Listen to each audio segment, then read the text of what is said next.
സ്വാഗതം. Very good morning. Have A nice day. ഇന്നത്തെ message, first card ഇന്നത്തെ current situation.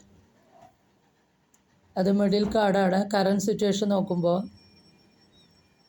ഒരു വ്യക്തി രണ്ട് നാണയങ്ങൾ കയ്യിൽ വെച്ച് ബാലൻസ് ചെയ്യരുത്. ബാലൻസിൻ്റെ കാർഡാണ്. അതായത് ഒരേ സമയം രണ്ട് കാര്യങ്ങൾ ചെയ്തിട്ട് അതിൽ ഒരു ടെൻഷൻ എടുക്കണ ഒരു രീതിയാണ് ഇപ്പോൾ ഇവിടെ കാണുന്നത്. അതായത് ധനപരമായി പ്രതിസന്ധി നേരിടുന്ന ഒരു കാർഡാണത്. അതായത് ഒരേ സമയം രണ്ട് ധനപരമായ കാര്യങ്ങൾ കൈകാര്യം ചെയ്യുന്നു. സാമ്പത്തികമായ പ്രതിസന്ധി പിന്നെയും തുടരുകയാണ്. അതിൽ വട്ടം കറങ്ങി നിന്നിട്ട് അതിലൊരു പെട്ട് കിടക്കണ അവസ്ഥയാണ്.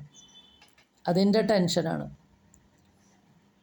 അപ്പോൾ അതിന് മുന്നിലത്തെ കാർഡ് ഇതിലേക്കുള്ള കാരണം പറയുമ്പോൾ അതും അത് തന്നെയാണ് കാണുന്നത്. അതായത് ഒരു കുടുങ്ങി 4 ഓഫ് കപ്സ് ആണ് വന്നിരിക്കുന്നത്. ഇങ്ങനെ ഒരു അവസ്ഥ വരുമ്പോൾ തന്നെ ആകെ ടെൻഷൻ. രണ്ട് കാര്യങ്ങൾ ഒരുമിച്ച് ചെയ്യുമ്പോൾ വിചാരിച്ച മാതിരി പ്രോഗ്രസ്സും ഇല്ല. അതിൽ കിടന്ന് വട്ടം തിരിയുമ്പോൾ സ്വാഭാവികമായി ആകെ എന്താ ചെയ്യേണ്ടതെന്ന് അറിയാണ്ട് ആലോചിച്ചിരിക്കണ ഒരു കാർഡാണ് അടുത്ത ഭാഗത്ത് 4 ഓഫ് കപ്സ് വന്നിരിക്കുന്നത്. ഒരു കുടുങ്ങിയ അവസ്ഥ, എന്താ ചെയ്യേണ്ടതെന്ന് അറിയാണ്ട് ഇങ്ങനെ ആലോചിച്ചിരിക്കുകയാണ്. അപ്പോൾ നമ്മൾ മൂന്നാമത്തെ കാർഡ് എടുത്തിരിക്കുകയാണ് അതിനുള്ള അഡ്വൈസ്.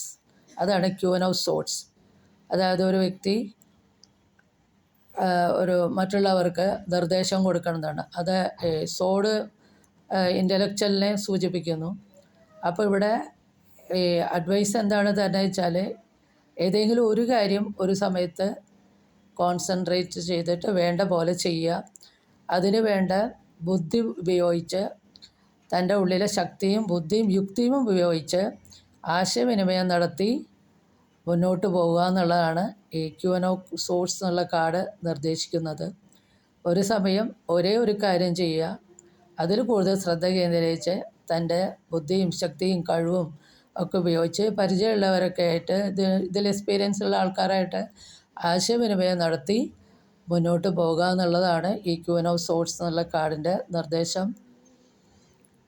അപ്പോൾ ഇതാണ് ഇന്നത്തെ ടാരോയിലൂടെയുള്ള ഗൈഡൻസ്. ഇത് ജനറൽ റീഡിംഗ് ആണ്. ഇത് നിങ്ങൾക്ക് റെസനേറ്റ് ചെയ്താൽ please do subscribe, like and share. Thank you.